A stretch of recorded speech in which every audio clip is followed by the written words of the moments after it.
ए भैया का भइल बा हो? बहुत उदास बैठल रह, का बात ह? ला पहले खैनी खा बताओ तनी। बतावा बतावा खैनी का बात की। बताई होता से जितने बताए उतने कम बा। का भइल हो?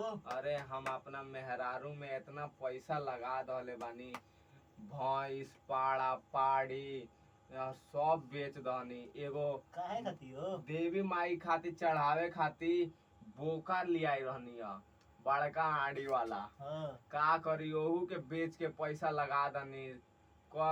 बहुत कुछ देखा बनी लेकिन हमके कुछ पते नहीं के कहीं उपलब्धि ना देखैला?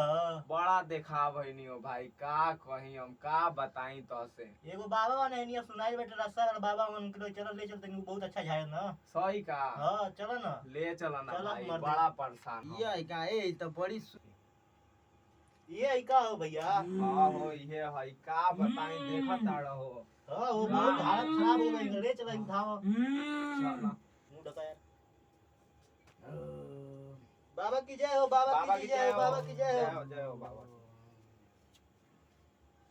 बाबा जरा देखिए इन्हें क्या हुआ है।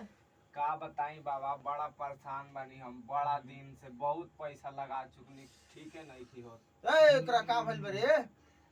देखा ना बाबा इंगा करो। रुक रुक रुक रुक ए अरे आना चला कागड़ी चला ए बाबू तनी शिल्पिया के गाना बजाओ तो एगो बजाओ चला।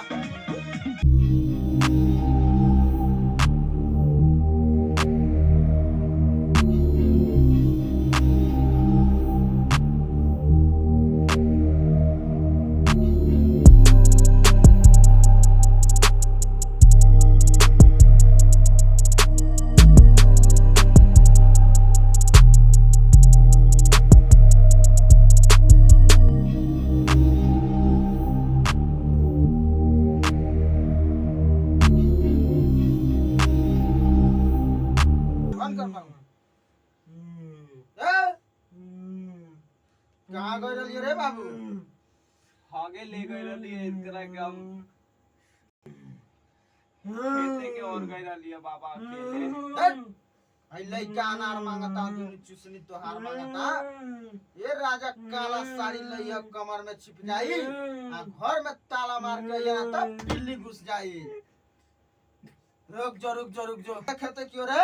बाथरूम नहीं के हमरे घर में। शौचालय का भइल? शौचालय नहीं के का?